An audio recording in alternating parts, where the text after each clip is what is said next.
Hello, and welcome to the 86th episode of the Not Your Mama's Gamer podcast, a podcast where we talk about games and gaming from a feminist perspective. Feminist. Hold it together. Hold it together. My name is Samantha Blackman, and I am joined. I'm an associate professor here at Purdue University in wonderful West Lafayette, Indiana. This is going to be awesome. I know absolutely nothing tonight. But I'm joined tonight by two of my co-hosts, Alex Lane and Wendy Sierra. Ladies. Hey. Yo. Really? It has been a really long, terrible week, Sam. It's Wednesday. Oh my god, I want to jump out a fucking window.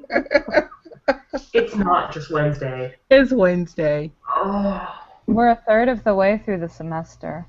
Does that make you feel better or worse? Way better. Way better. Yeah, it's week 5. Oh, that's cool. So I have just over 2/3 of the semester left. All right, so tonight we're going to be a very fun bunch, and we're going to start with our usual what you playing, what you reading, what you drinking. Wait, don't we get to introduce ourselves? Well, I gave you the opportunity, and you just went, hey. But yes, Alex Lane, please tell us all about yourself. I'm an assistant professor at Metropolitan State University in actual wonderful Minneapolis, St. Paul, Minnesota, and I study video games and things. And okay, Wendy. I know, that was way better than my hey. I am an assistant professor at St. John Fisher College in Rochester, New York, and I also study video games and things. The rhetoric of things. The rhetoric of things. Yeah. So you want to know what I spent my day doing today? Going through a bunch of texts. Spoiler alert. Well, I shouldn't spoil this. This is going to be a big part of the article that me and Napa have coming out. Going through certain texts and counting up how many women they cite. Especially in the article about why women don't join their movement. I'm sure that was an invigorating and really encouraging project to work on. Just made me feel good, you know. Oh, I know what it is. Just all right. See our charts.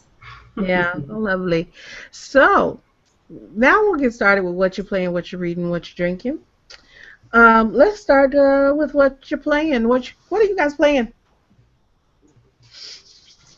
this week? Alex, we'll start with you. Okay, let's see. So I have a major confession.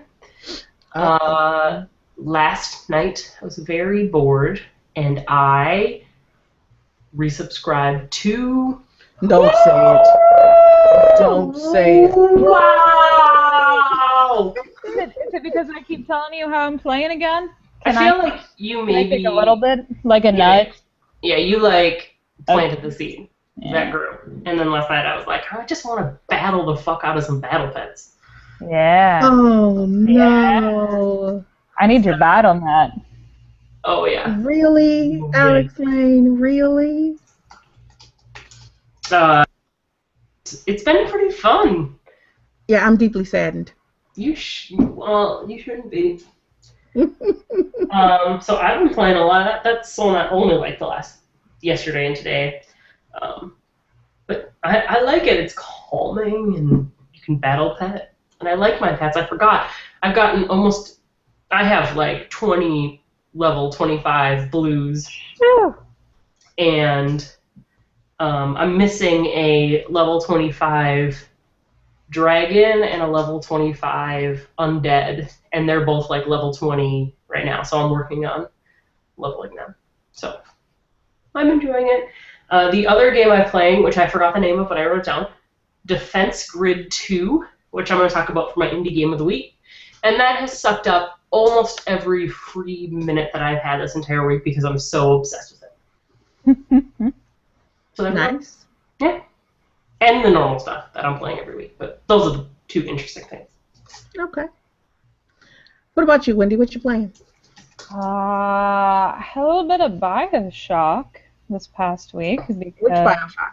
the first one Really? going classic. I had a student group that wanted to do a book club style discussion of Bioshock, and it was totally adorable. Some of them made little they went and got plastic syringes and put red and blue Jello in them to make them like the Adam and the Eve. So we had Bioshock themed foods. And we had a really good discussion. Yeah, I love the design twist that happens at the end and sort of contextualizes the whole quest structure. Super fun. Mm. So I've been playing that, and of course, WoW. And then I also busted out a little Left 4 Dead 2, because when your week sucks, happiness is killing zombies. This is true. For Yeah. killing something. Yeah. So a lot of older games, but I find when I get stressed out, I don't have the energy or the brain to accomplish new games. I just want to go back to what's comfortable and familiar. That's what I do as well, like Sims and WoW and things like that. Like they're my escape when I need an escape. You know. Mm-hmm. Yeah. Sometimes I'm like that with a lot of time management games. Yeah, I can see that. Yeah, they just kind I of. got her dog in Farmville, by the way. Farmville 2. You got a dog? She earned her dog.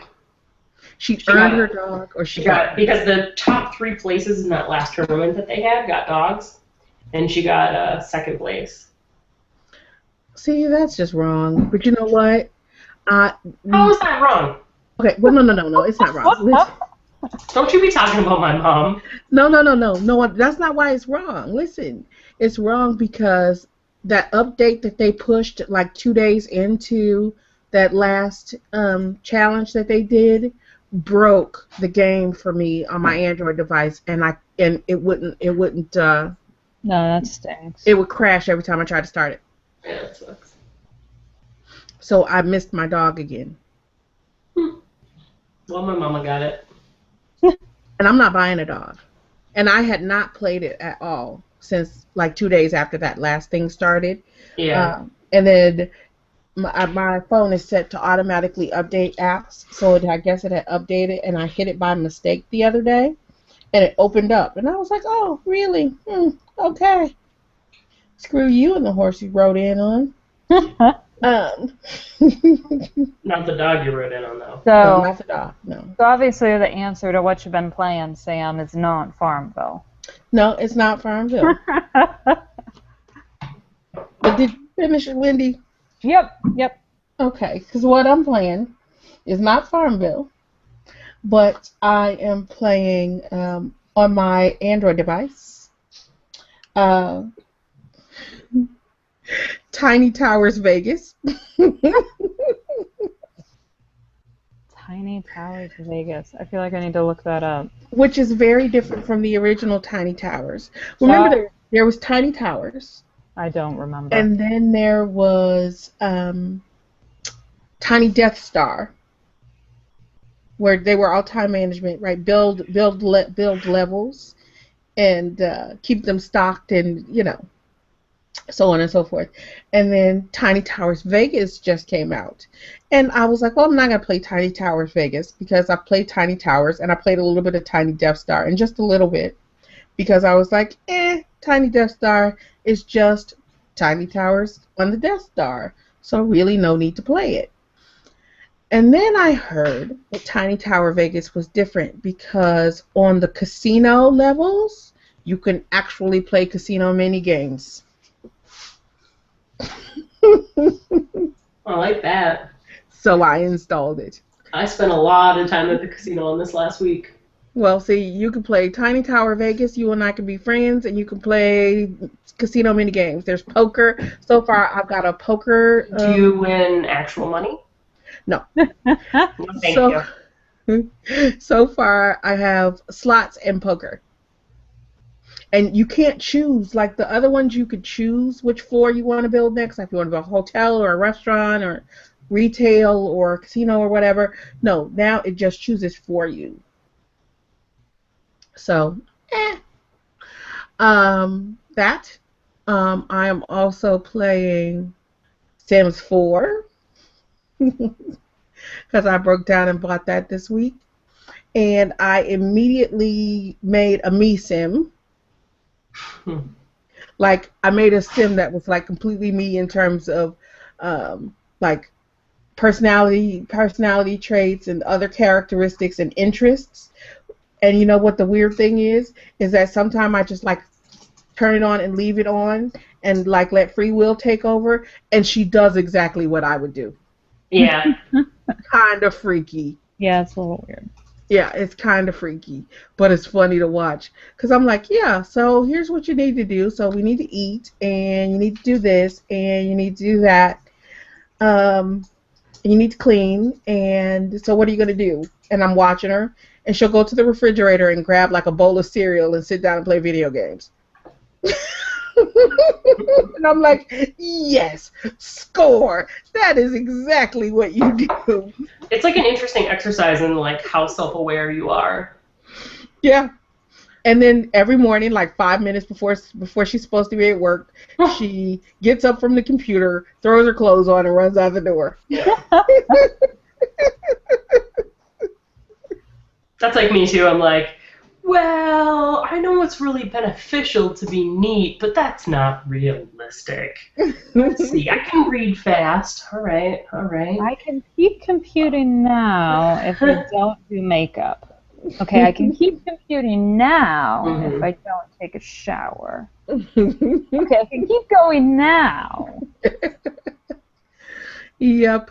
So yeah, so my sim, does the thing. So I'm like, yeah. So let's hire a maid to come in on a regular, and make enough money and then get a maid. But then maids don't come every day in Sims 4. Have you noticed? No, they don't come every day. It's really annoying because I'm a Dirty fucking bastards. slob. I know. And you can't go in and order like a second maid. I tried it. Yeah, you absolutely cannot. The only thing you can do is cancel it. Yeah, that is 100% correct. You can't get like an off day made? Nope. It's so stupid because then you're sad because your place is dirty and it's like I have money. I want to throw my money at someone to make me neat. Well, I didn't, because since, neat isn't really one of my characteristics, I didn't give her that characteristic, so she really doesn't give a fuck if it's kind of messy, yeah. Yeah. So well, you can do slob, and then they're fine if it's messy, and then they never clean on their own. I like to do that. Well, I'm not a slob, so. Me either. I didn't put. Totally not. So I didn't put that in as an option. If I didn't have a kid, I might be. All right. So, and the other thing that I've been playing that's new and not this. Oh no, two other things. Destiny. And that was for my Power Hour review this week. So I've been playing a little bit of Destiny. But it's been a really crazy week, and I've been like super duper busy, so I haven't had a lot of time to play a bunch. And I got it. I haven't even had a week yet. So I haven't put a lot of time in yet, and I'm counting on some quality time to put in some hours this weekend. Hopefully, I'm hoping to spend way too much time staying up late. I hope to see a unicorn this weekend. Mm-hmm. Well, who's he? What's it? That's when I hear people say they hope to have free time. I think to myself, I hope to see a unicorn. Yeah. Well, it's probably about as likely as me having some free time.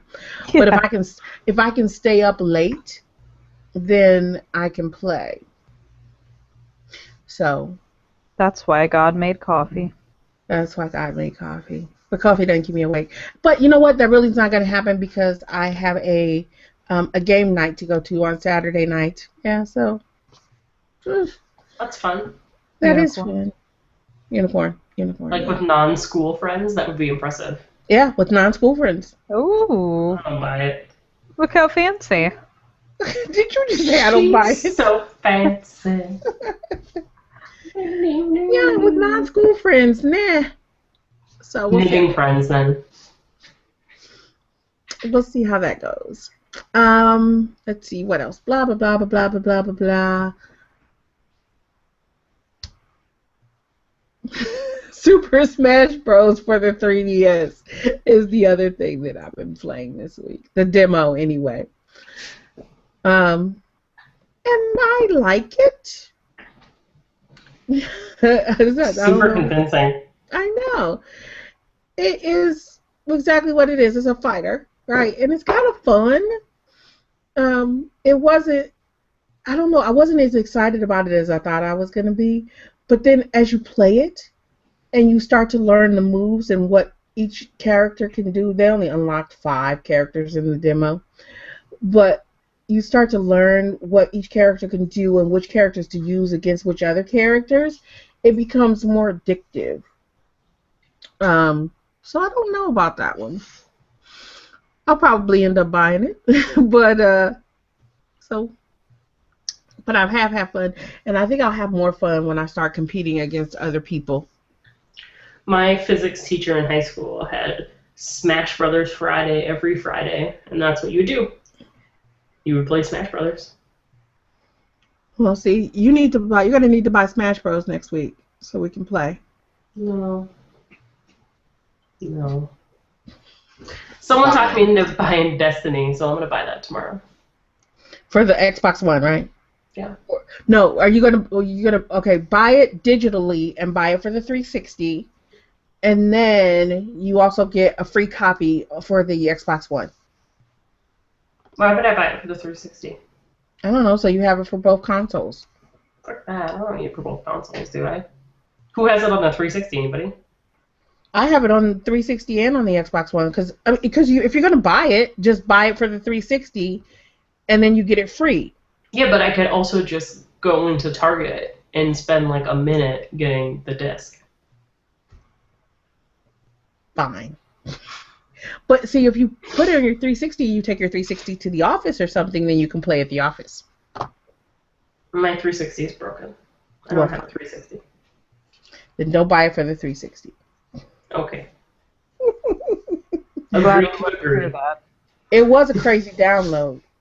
It was a small download for the 360, only like 8 gigs or something, like 8.5 gigs or something like that.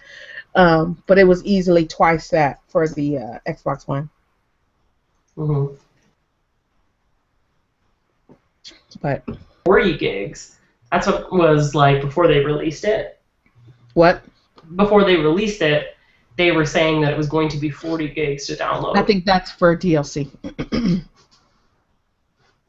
Well, I mean, it was just a rumor. It didn't turn out to be true, but yeah, it's only like 16 or 18, I think. But they say you might need up to 40 gigs, but I think that's what they're counting on with DLC because they got a bunch of DLC coming out for it. Is it really good? Is it really worth it? I think you'll like it. It's like, okay, how can I explain this? What I wanted was another Mass Effect, and that's not what it is. It's like Halo and Mass Effect had a baby. Yeah, that's right. That's what you said. Yeah, it's like Halo and Mass Effect had a baby. So it's more than just a shooter, but not as narrative heavy as Mass Effect. I want more narrative, but narrative. There's a new eject button on Google Hangouts. Narrative is fun. Well, okay, so I like the campaigns because I'm not always a multiplayer person, so I'm fine with the campaign. But it's more like just the narrative, terrible narrative ramming down your throat that you're just trying to get through so you can play the rest of the game. Okay, but what you have to understand is that this is not a single player multiplayer game, it's an MMO. Mm. And I have already gotten to the point that I am stuck Hmm. at a point that I am not going to be able to get through without somebody else. That makes it way more interesting. So yeah, I need you to buy it so that you and I can play I'm together. gonna go get it tomorrow. Don't worry. Worry not, my friend. I will come defend you. Yeah, because I'm at a point that,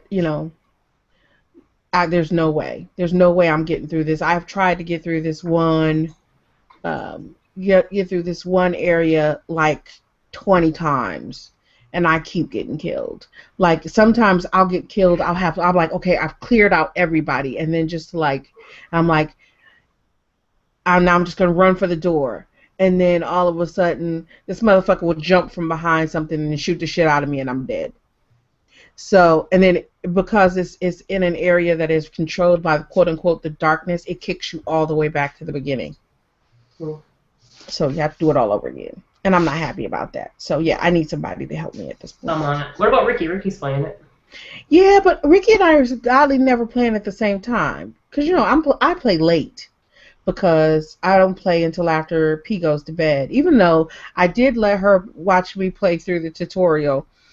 Since we don't do since we don't do guns, I had to punch my way through.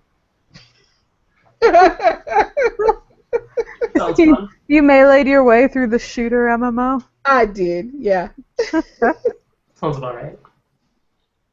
Hey, do what you gotta do.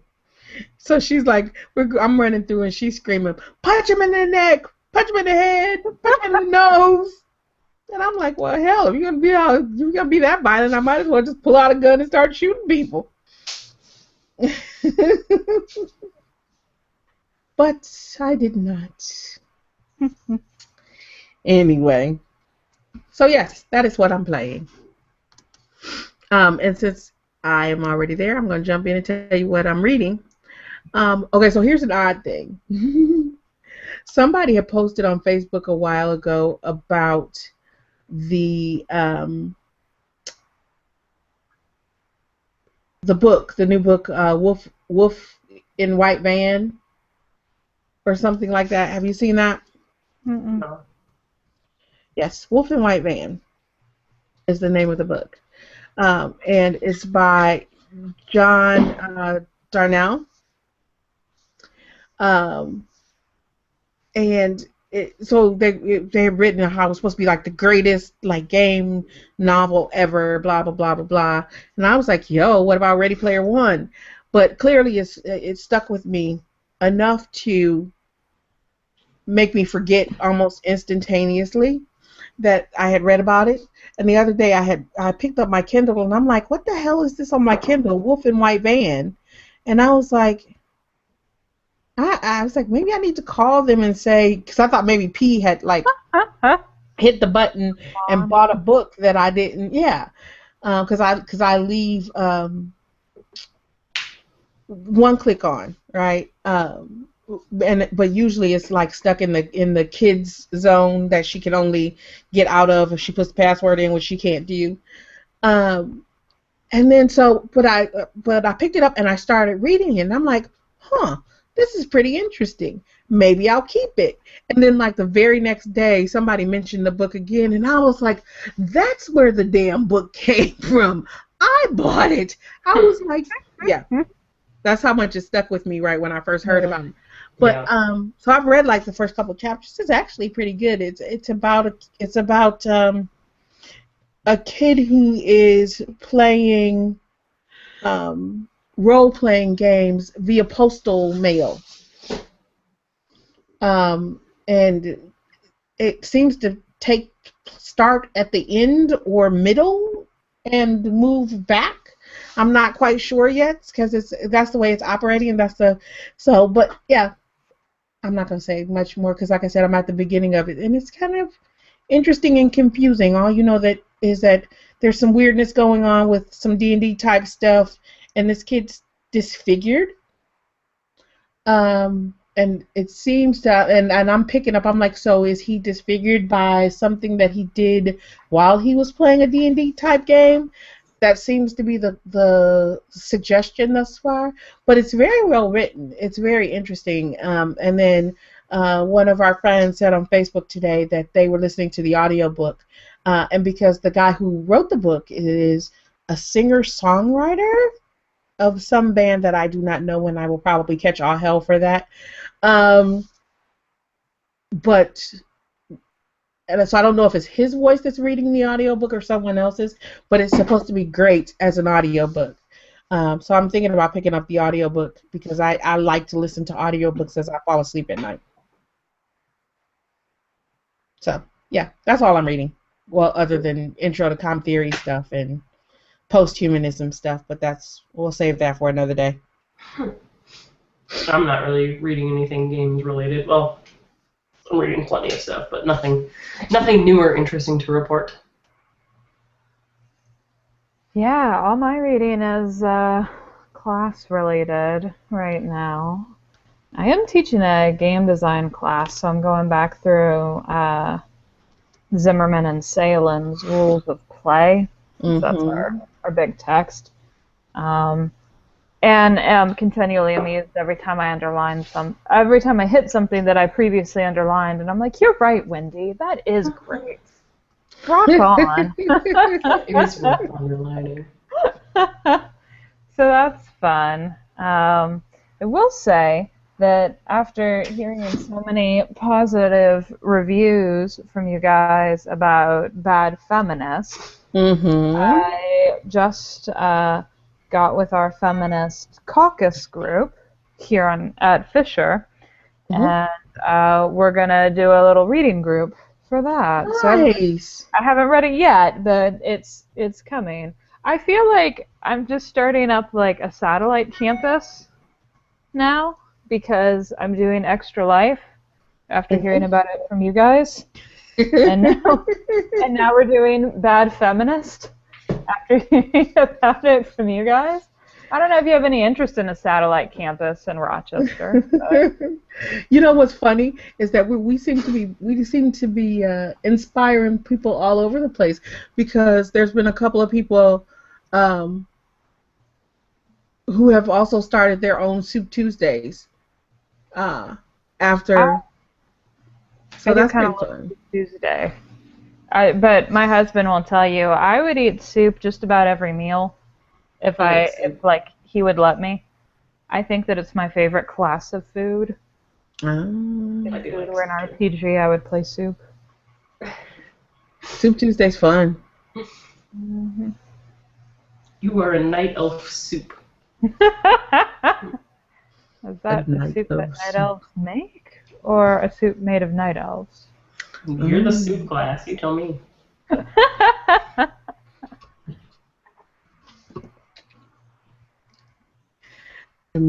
don't know. I'm going to leave that alone. I'm not going to talk about night elf soup.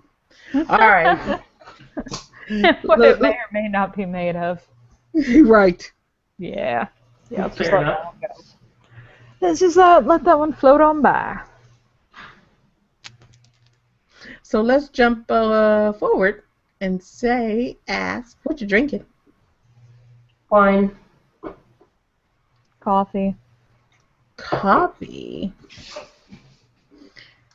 That's only because you're trying to stay awake. I'm trying to stay awake for you lovely people. Oh, thank you. You're a sweetheart. We missed you. I am drinking a sneaky. Yeah. Where is it? Let's see it. Cheers us. Huzzah. Cheers. Yes, it's a red Solo cup again. I'm classy. Shocking. I'm going to get a special glass just for... like a goblet. You should get a goblet. Just for podcast nights. Get a mug from Cafe Press that says social justice. Warrior. There you go. We need to get some special Now Your Mama's Gamer glasses that we only use to podcast with. Good idea. Yeah, see? Now I'm thinking. We'll figure it out. Not just a hat rack. Not just a hat rack. Remember those maybe those kiosks in the mall where you get like glasses engraved or whatever, the really cheesy ones. You keep it up. I'm gonna send all y'all one of those for Christmas. Will it be monogrammed too? Yeah. No, I'm not putting monograms on this because so when you guys leave, I'm asking for them back. You can just send it to the next. Send it to the next co-host. It's slightly used. All right. Oh my God, you guys are horrible. What is wrong with you people? We haven't said anything. That is all you. Sorry. Projection. All right, Alex Lane, tell us about your indie game of the week. It's awesome. Defense Grid 2. I didn't play Defense Grid 1. Not a gamer. Ooh, you suck. Okay. So, so Defense Grid 2 is a tower defense game. It reminds me if anybody played Command and Conquer on the original PlayStation. Mm-hmm. I don't remember which number it was, but they had like a skirmish mode where all you did was you had land and you set up a base and you defended it. And that's basically what this game is. Like, there's a little bit of story, but it's totally neither here nor there. You have like Tesla coils and you have lasers and you have guns, and you each like couple seconds that ticks by you get some resources and you use those resources to make guns. You can put boosters on them, you can do all this stuff. I think it was kind of expensive for a tower defense game, probably like $20, $25. But if you like that kind of game, it's probably one of the best games I've played in a really long time. I don't remember liking a game this much for a really long time. So it's an indie game. I forgot to look up what studio makes it, but you could easily look it up. Defense Grid 2, worth if you like tower defense games, strategy games, this is 100% up your alley. It's awesome. It sounds good, but you know what? I am so waiting because next month, Beyond Earth comes out. Yeah. And I have to buy that. Defense Grid 2 is made by Hidden Path Entertainment. There you go. But Beyond Earth is a lot more than a tower defense game. Yes, it is. So this is straight, 100% straight tower defense, which is what I want. So if that's your style of game, this is it. If it's not worth the money. I want to play it, but I don't want to pay $25 for it. Yeah. We all got our crosses there. It's the best of those types of games. One of the best I've ever played of those types of games. Maybe the best. Because it doesn't pretend to be anything else. Yeah, I want to play. I'm sorry. That makes perfect sense. And it sounds interesting. It does. It sounds like a good game. Yeah, but I'm going to wait. Because there's so many games out that I want right now. It's not Destiny. You don't have to have a buddy playing it in order to do well. It's all in you. Yeah, but I also have Smash Bros. Coming out, and Fantasy Life coming out, and Beyond Earth coming out, and there's like 10 games coming out next month that I want. Mm-hmm. So what do I do? Well, it's not like this game's going to go anywhere or change. So I know. I can wait for the Steam Christmas sale. I bet it'll be pretty cheap. It'll probably be at $5. Yeah, see? I can do that. Or if I get really bored during the Extra Life Marathon. Yeah. Which is what usually happens. I always end up buying like at least 2 or 3 games on Steam. And you need something sort of zone outy, and it's really, for what it is, it's amazing. Yeah. Yeah, that's what usually happens. It's like I need something that changes up things to keep me awake. So I grab something right then. Yeah. Yeah. Good run for that. Awesome. We usually do news, but you know what? We don't really do news, but you know what? There's one thing that I think we have to talk about. Blizzard canceled Project Titan this week. Yes, they did. What the hell does that mean for Blizzard, man? That they recognize that gaming is changing and are going to go in a different direction. So my guess would be. So they're going We away could from kind of look MMOs? into that since, what was it, 2 years ago? They said they were scrapping everything and starting all over. I mean, yeah, but they were still working on it. So why put 2 more years into it? That to scrap everything and start over. I stopped. I stopped believing in you, Bliz. I stopped believing. It's just weird because I mean, because WoW was on the way out. I hate to say that for you, WoW aficionados. They know it though. It's And they know it because the numbers are dropping so fast. I mean, is that why all of a sudden they were like, oh, you know what, screw it, we're not even going to put more money into Titan?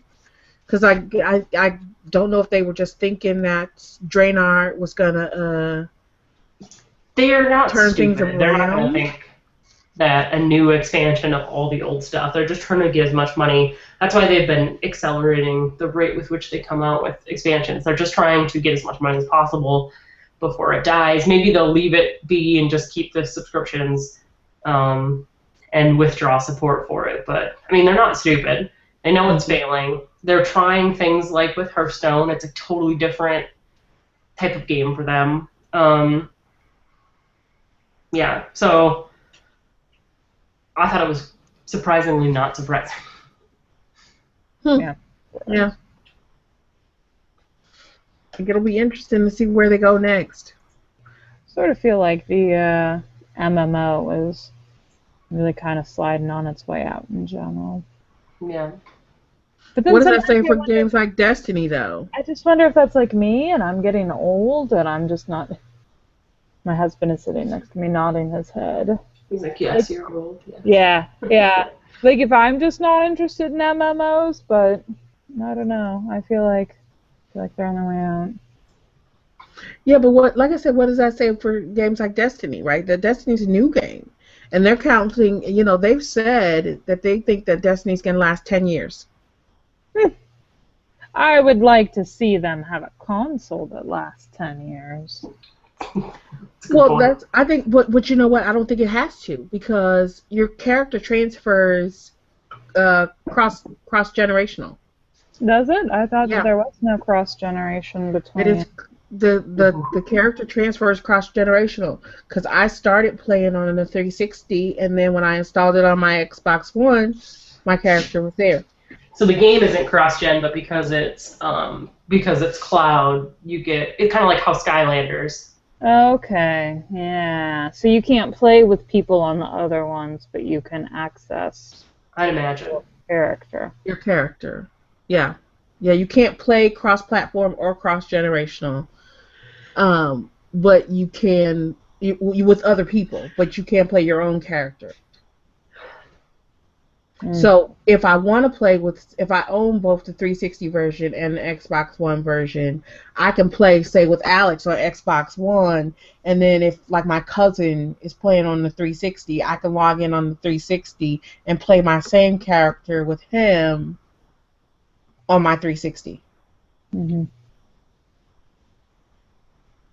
So, yeah. So, you know, but like I said, they're counting on it being 10 years. They say 10 years. They're supposed to be pushing DLC and updates for 10 years on was what they're thinking.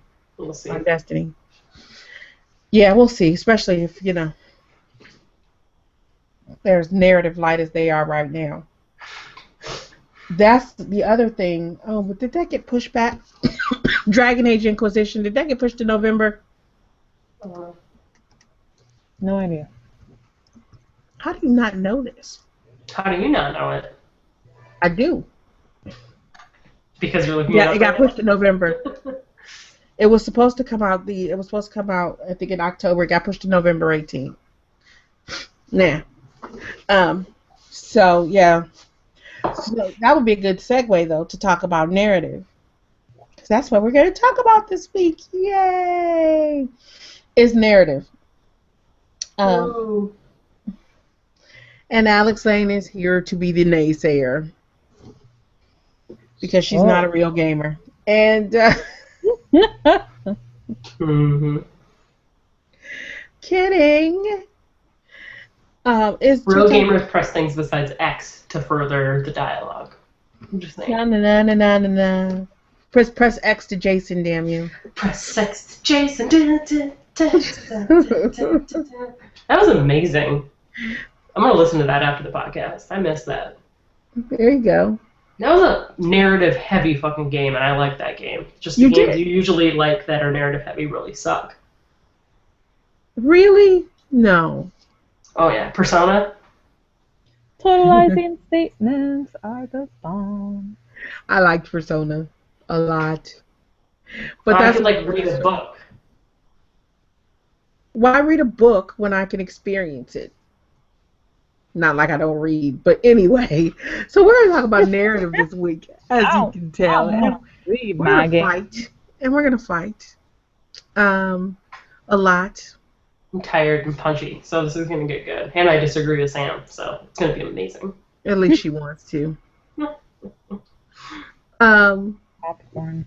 So narrative and the import of narrative, I think, is an interesting discussion to have, because for me, like playing Destiny is an interesting game, and I will play it in fits and bursts, I'm sure, because I like it as a game, but it will not hold me, nor will it get the number of hours out of me, nor will I be playing it for 10 years like I would if I were playing this game if it were more like Mass Effect, because I need strong narrative in a game. I like shooting things. I like killing things. Shooting is fine. Melee is fine. All of those things are fine. Strategy is fine, but I need a narrative to keep it going for me. So why to you does that make someone more... And I know you were teasing about this, but like, why to you does that make it more of a game? Or make... It doesn't make it more of a game. But it does a little bit. For me, what it really makes it is more of an interactive experience. But you don't like things like... You didn't like Second Life. No, I didn't like Second Life because And there's that's no supposed to be the narrative. ultimate interactive experience. Yeah, but there's no narrative in Second Life.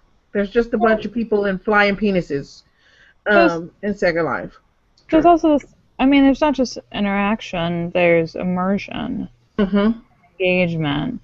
And I think that what Sam is saying is that for her, an essential part of becoming immersed in a game is becoming immersed in a story. Yeah, like a narrative that gives you a context and a meaning for your actions. Yeah, and I understand the concept, but I just, for me, that's not what gives a game engagement or immersion.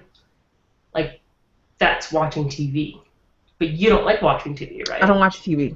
Mm-mm. So... But I think that, it'd also be useful to differentiate or fuzzy up a bit here what we mean by narrative, because, I like a really good narrative in a game as well, but I did not like Last of Us at all, and it's because I felt like I was just, playing the puzzles to get to the next part of the movie, and if I want to watch the movie, I'll go watch a frickin' movie. I'm here to play a game. Well, so even though it was a good movie, Exactly. so. And I should say, when I'm talking about narrative, I'm talking about more than just the story, right? I'm talking, a lot of things come together to function narratively, is what I should say, right? A lot of things come together to function narratively for me when I'm playing games. It's the story, it's the setting, it's the music, it is all of these things, and in some cases it's the mechanics, right? Then we're not arguing about anything then, because if you're calling your experience of a game a good narrative, then we're not disagreeing. Yeah, but for me, and here's the difference between you and I here, is if the story's not there, the narrative falls apart. But The game falls apart for me. then you're just more lenient about what a good story constitutes, because I've played games you've recommended that have had terrible stories, I thought, and the game's fallen apart for me. Like Persona 4. What was terrible about that story? Everything. Every single moment of experiencing that was terrible. Persona 4 was a, you know what? Okay, so let me tell you this about Persona 4 and why I played so much Persona 4. I played more Persona 4 Golden, so on the Vita, than I played on my PlayStation, because, well, one, it felt more like a handheld game to me. Some games just feel more like a handheld game, and a lot of that has to do with mechanics and hardware. So I think hardware has a lot to do with immersion for me too, because some games just feel like they should be on handheld devices, and Persona 4 was definitely one of those for me. I know some people will say I'm being blasphemous, but you know, hey. But the story itself was really good, but the mechanics were extremely repetitive, which is probably part of the reason that I needed it to be on a handheld, because then I could put it down whenever I wanted to, and I wasn't forced to sit on the sofa holding a controller and pushing the same buttons over and over again and getting pissed at it. Because for those who haven't played, a lot of hours into Persona 4. For those who haven't played, there's lots of dialogue. The story is these high school kids go to this different realm because some crazy shit's happening in their hometown, and for at least the 5 or 6 hours I played, it's mostly pressing X to get to the next dialogue option. Then you walk down the street, and then you hit X to get to the next dialogue option. Is that not fair? No. There's lots of fighting in it, right? There's lots of fighting. There's lots of fighting with your persona, right?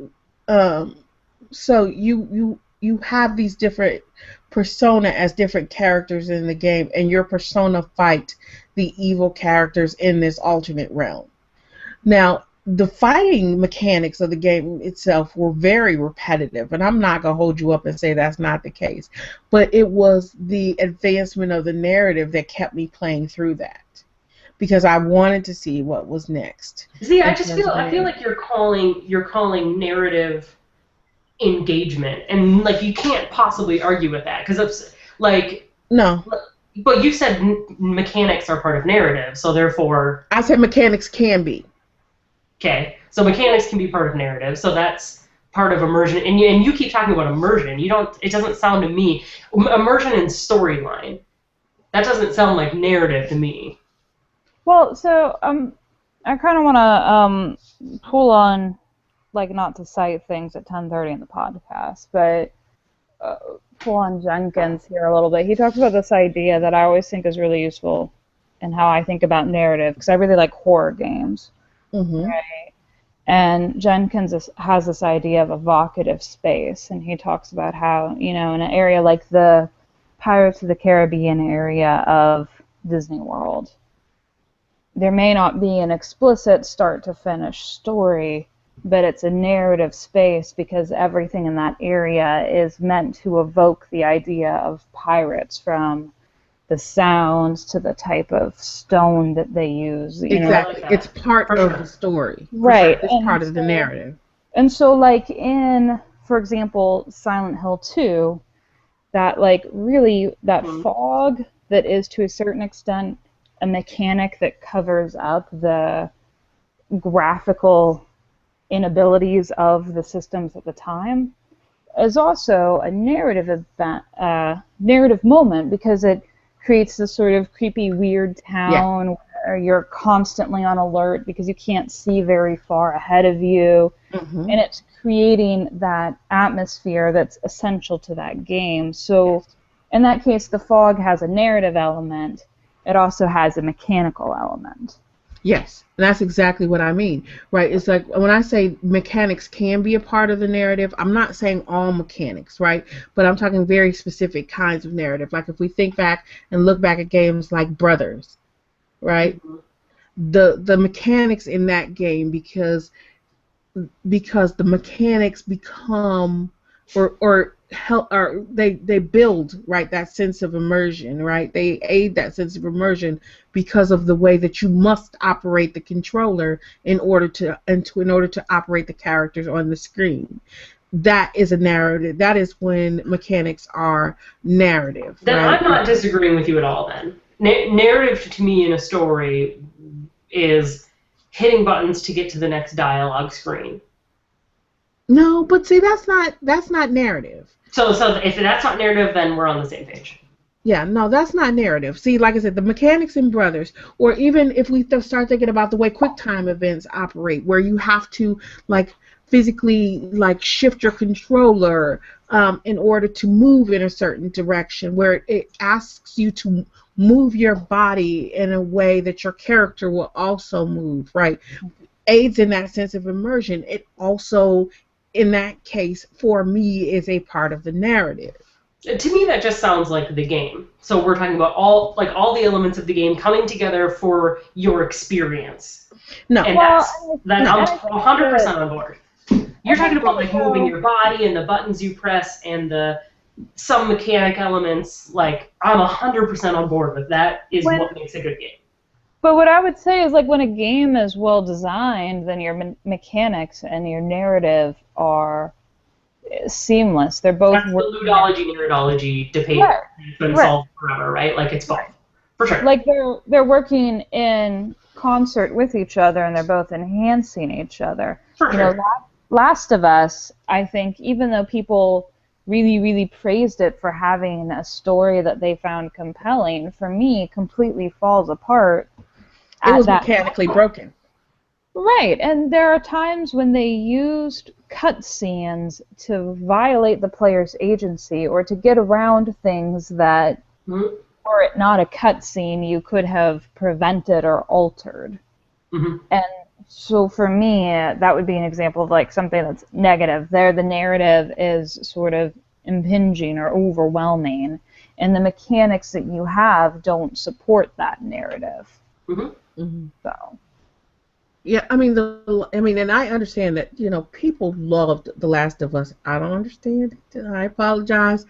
And it is still in my pile of shame, and one day I will fix it. I will finish it. I got to the end, but one day I'll finish it. I feel that I must. Fair bit of boot. It's broken. And that was one of the reasons it kept pulling me out of the story because it was so broken. And that is why I rage quit it. I'm like, how can I get into this game and into this story if I have to stop and look for the right fucking pixel to hit every time in order to advance the narrative in some way? And it has nothing to do with, and if it had been, hit the right pixel because you have to find that right spot in some kind of puzzle, that would have been fine because that would have added to the level of frustration that the character is supposed to feel at that moment, right? So it becomes a narrative element. But if it's just because they didn't program the fucking game well, and I'm supposed to be able to hit that wall and climb it, but I can't unless I hit the right pixel on the wall to start climbing the wall in the first place, which doesn't, have anything to do with climbing the wall at all, then that pulls me out. I just felt like I was playing the mini game between the movie. Like, the things that I did in the gameplay section didn't really matter in the scope of the story. Because the same cutscene was happening no matter what you did. Right. Well, and it was like, all right, good job, little minion. Now here's your movie candy. Now, run on this wheel for a little bit longer, and then I'll give you another movie candy. I just go watch the movie. Right? So here's a question. Did you, do you like games like The Walking Dead and Wolf Among Us? I was not a huge fan of The Walking Dead, but I felt like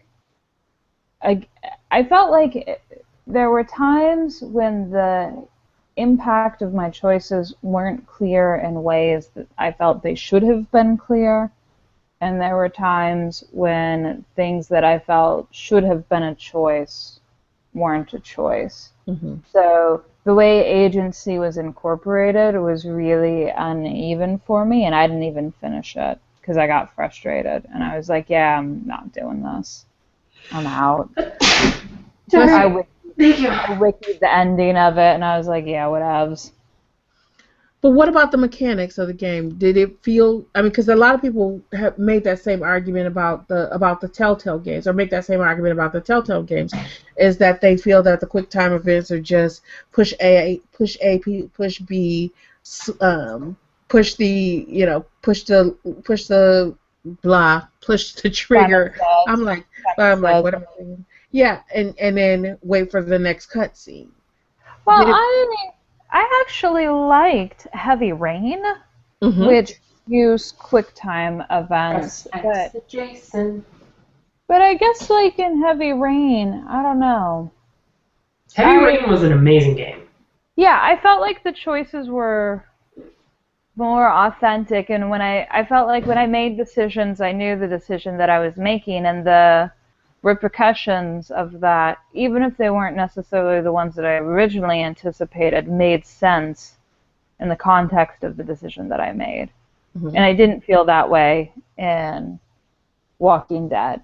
You know, in Walking Dead, the story's written. Yeah, and the set points that are unchangeable are so monumental. I don't know.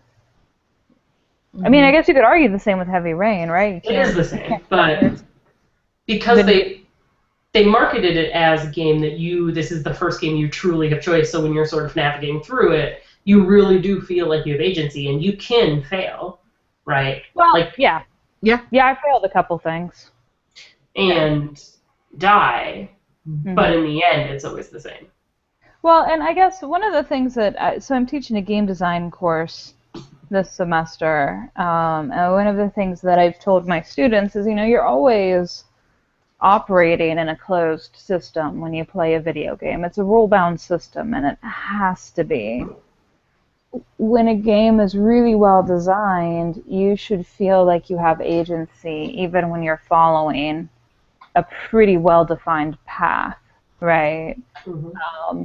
So that means that the choices that you make, when you make them, feel natural. And the consequences, even if they're consequences that were set in stone, feel like the natural outcome of the choices that you make. Right? That's good design. I think for me, that's good design right there.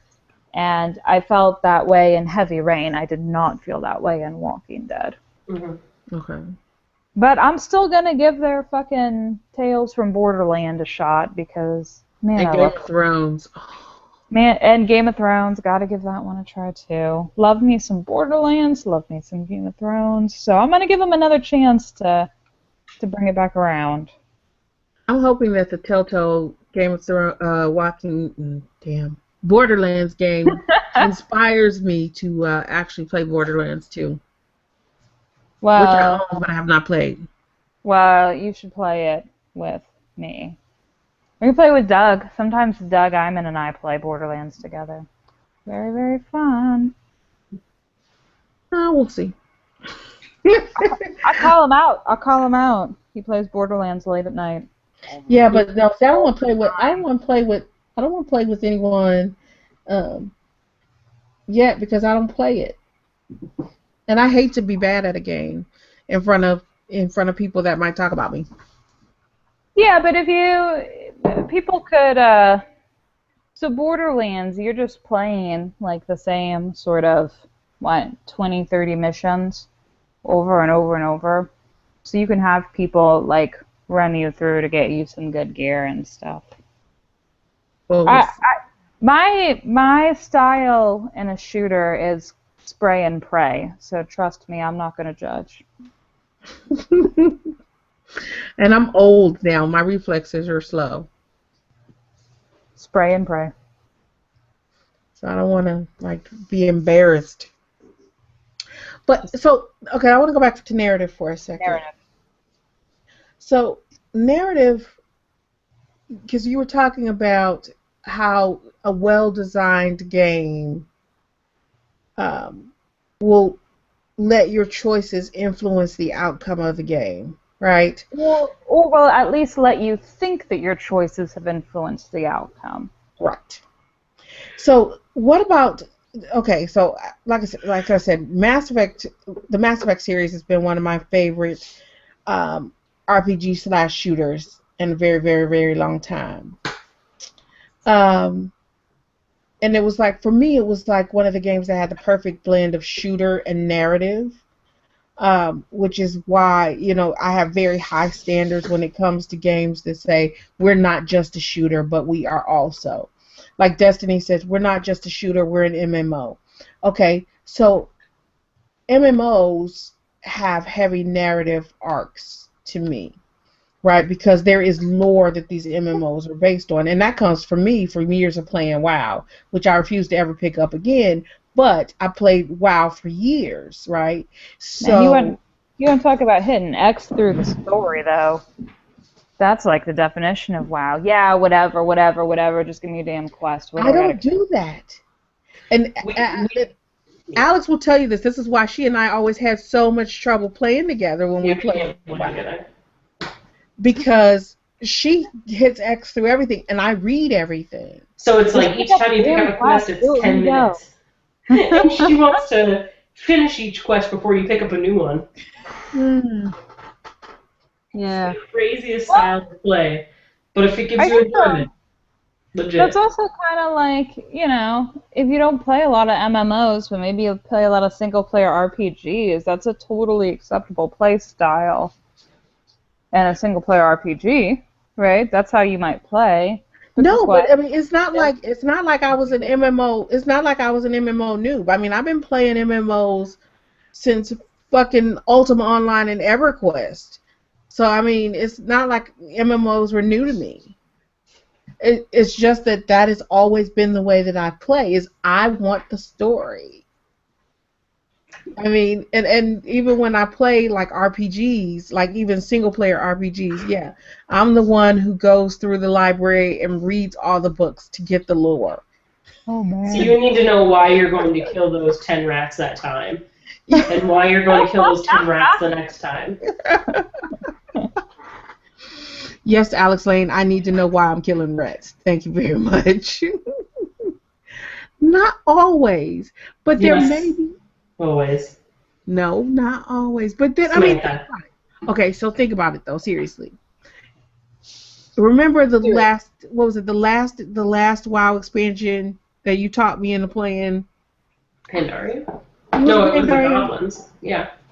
Right. So remember when we first started playing that, it was the one where we uncovered, because we stopped and read that whole slavery story arc.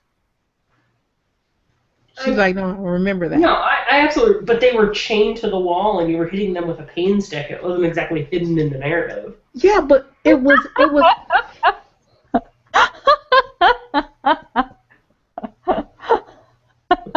Sorry. Yes, they were chained to a wall and you were hitting them with a pain stick, Alex Lane. But at the same time, if we had not stopped to read, we would not have gotten the full story.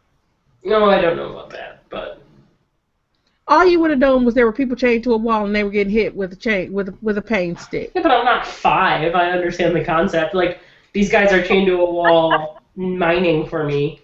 So you would have known they were slaves, but you wouldn't have known the history of their slavery.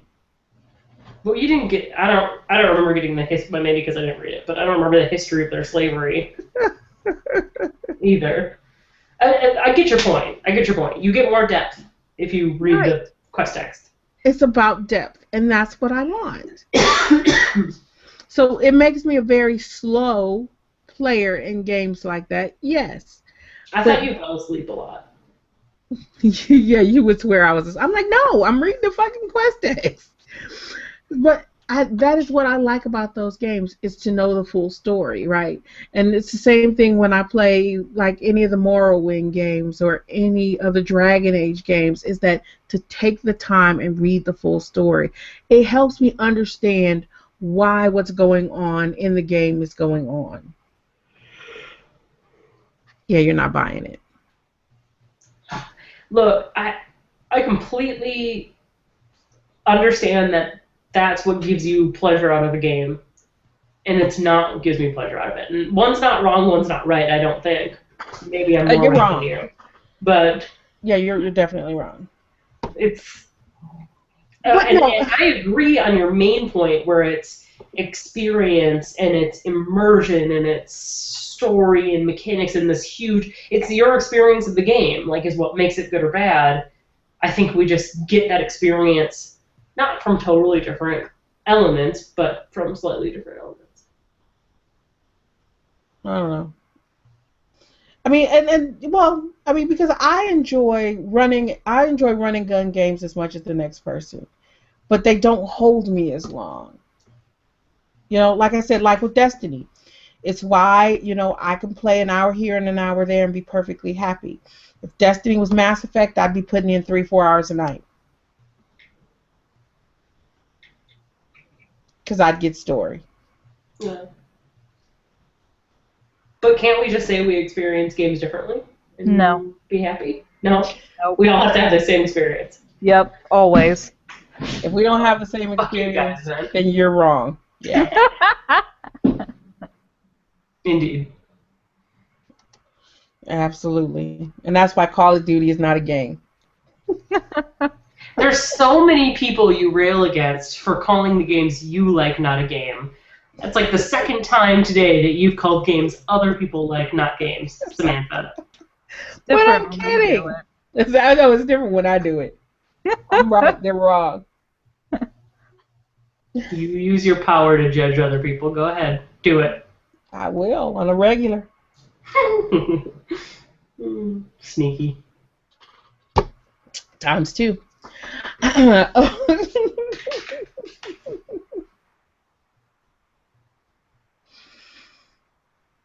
On that note, on narrative. Solved. I'm right. Glad we answered that one. Yeah, that's good. Yep, moving on. I'm glad that those other guys weren't here tonight because I would have been by far the minority. So. Yay. That's because Wendy wants to play devil's advocate and wants to back you up. Wendy didn't back me up. Are you crazy? I'm Sweden. Yeah. Mm-hmm. Well, that's just misinterpreted to you. You sound British when you talk to me. Good Lord. I'm just kidding. All right, you heathens. So, I want to see. No, that's going to turn that off. On that note, now that we all know Alex Lane is wrong. Agreed. Yeah. I have no idea of what our games for broke-ass gamers are this week. Go find it yourself, you're fine. Valve Complete Pack is on sale until October 1st for $25, which includes a lot of Counter-Strike, a lot of Portal, a lot of Left 4 Dead. Where is that on? On Steam. Oh, okay. And there's also some really good deals in there if you don't want to buy the whole pack, but you just want some individual ones.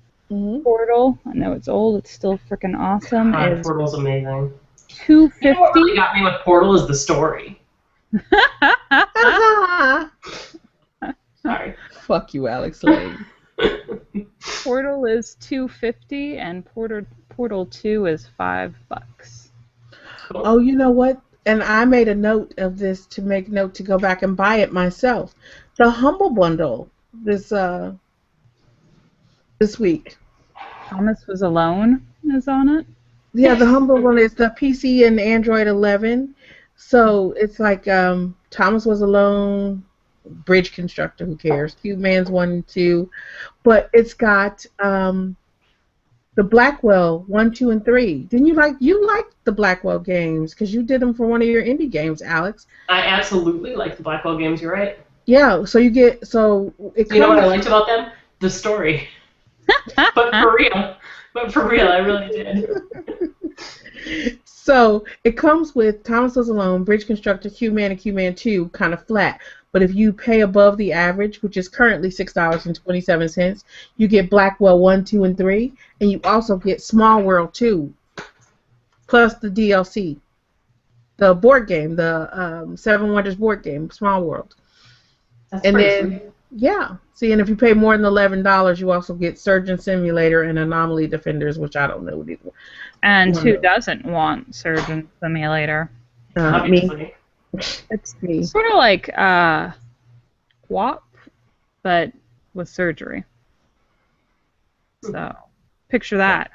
If you I want Small World 2. I don't want to picture that.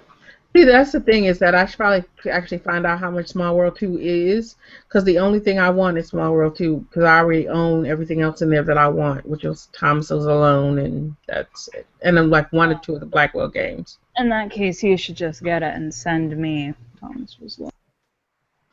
Small World 2 is $14.99. Oh, so it's cheaper to buy the Humble Bundle. The DLC is $4.99, $2.99, and $2.99. Well, there you go. Humble Bundle in my future. Outlast is also currently on sale if you're looking to get a horror game for your gaming marathon the week before Halloween. $6.79. I think I already own Outlast. I never played it. I don't think I own it, so I was looking at getting that as well. $6.79. I hear the DLC is bananas. I have not played it yet myself. B-A-N-A-N. Cool beans. Cool. I don't see that either of you own it. I own it on Outlast. I own it on PlayStation. The console. Can't creep on you if you're talking about what games you have on console. You can do it on Raptor. I was like, yeah, you can do it on Raptor. You can see what we own. Yeah, I own it on PlayStation. Yes, you're the dedicated PC gamer of the group. Indeed. I will say we fought a tough battle deciding whether or not we would get a console for Destiny, but as yet we are still console free. But you guys got kids and stuff, right, to spend money on? Lol. I got a dog. I was like, no, she doesn't have a. Well, that's usually my excuse for spending money on stuff. I was like, I'm the one with kids to spend money on it, and I still spend all my damn money on games. I know. I was asking her rhetorically. Be like, if you don't, if you're not spending money on this other shit, you might as well spend on games. I just have a really awesome laptop. And I just bought my husband a really awesome computer, so I don't really see a reason to get a console that's going to be worse than my laptop. Destiny. Yeah, you need an Xbox One because you need to play Destiny with us. Again, if you need friends to talk you into good decisions, I'm not the friend. Destiny. I'm not even the one that really wants it. He's the one that really wants it. See, that's Don't just, Oh, really? I tell you what will convince me, though.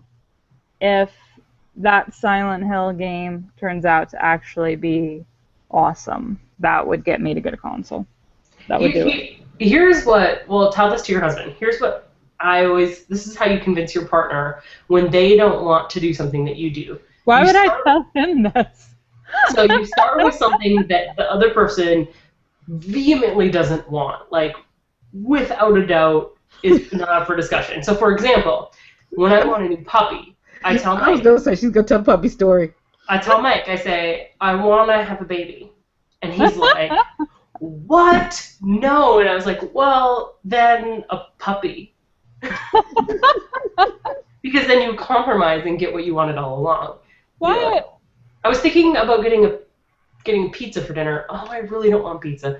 Well, how about we go out to eat then? So that's what I really wanted the whole time. Why would I tell him this strategy? Doesn't seem like a strategy I want to share with him. You seem like a sharing couple. I don't know. Don't you want him to have equal weight in the relationship? You're very unfair. Nope. You should probably get a console to make that up to him.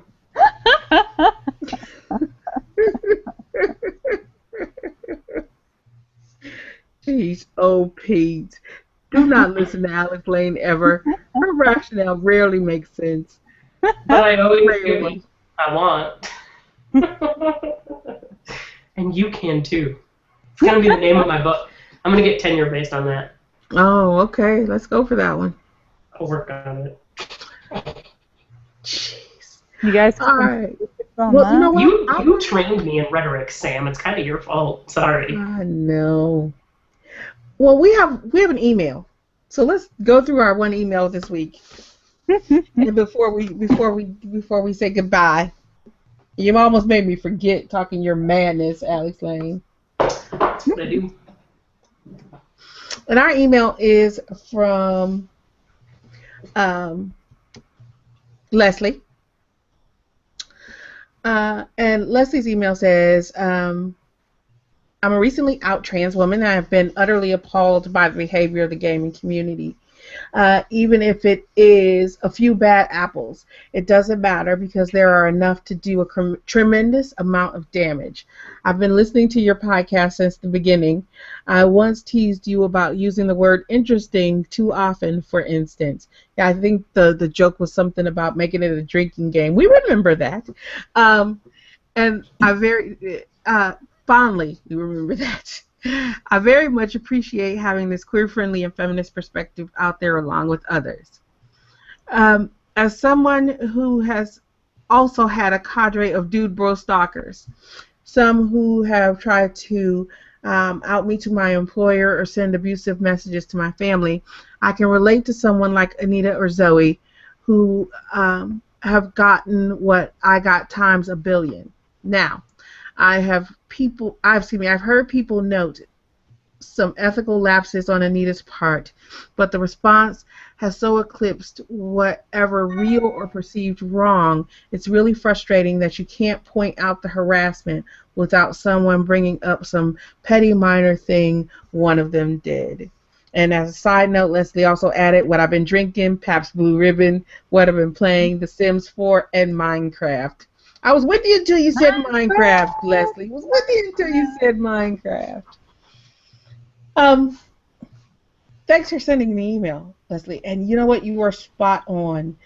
It's always that moment, right? It's like, okay, so it's hard to say. It's hard to.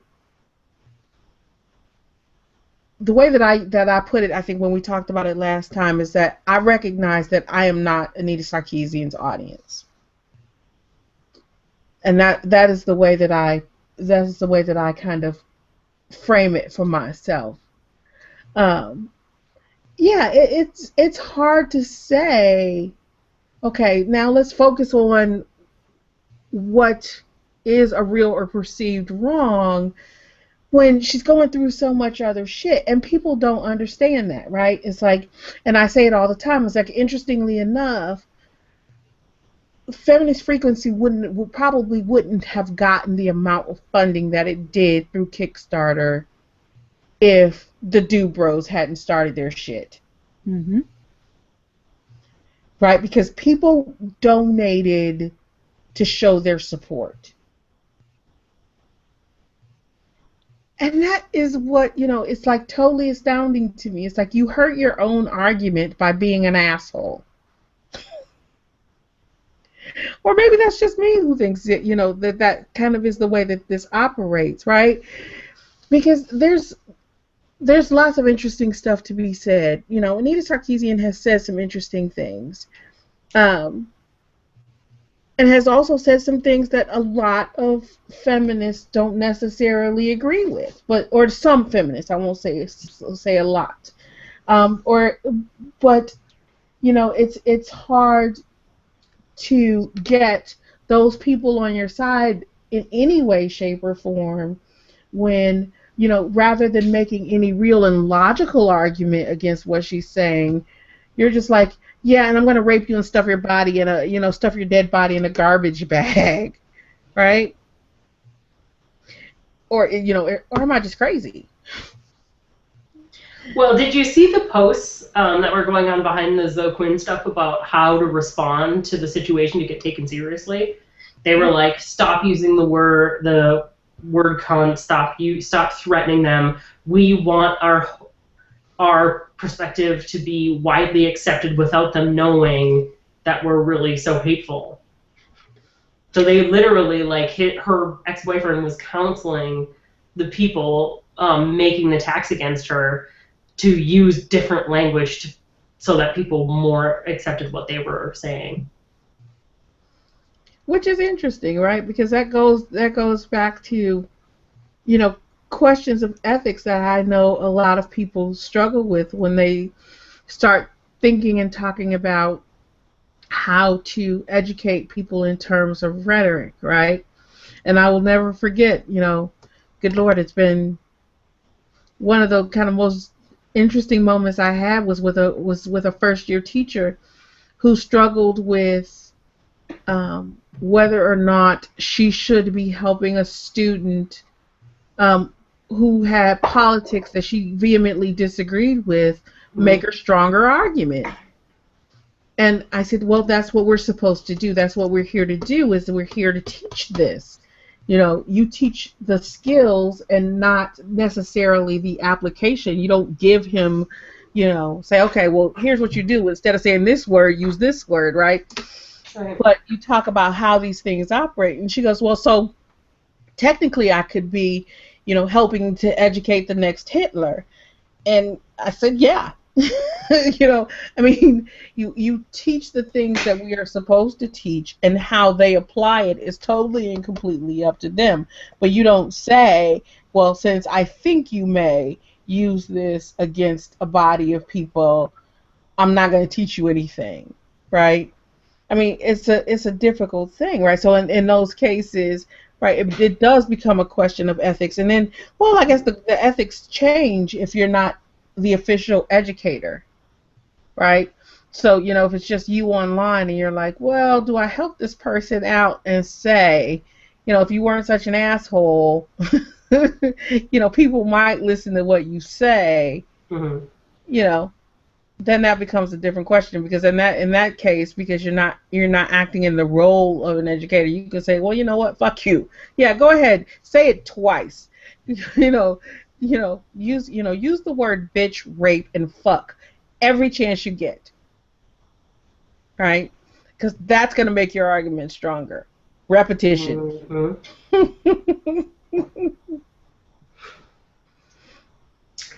Yep. I think Wendy went to sleep on us. I'm fading fast.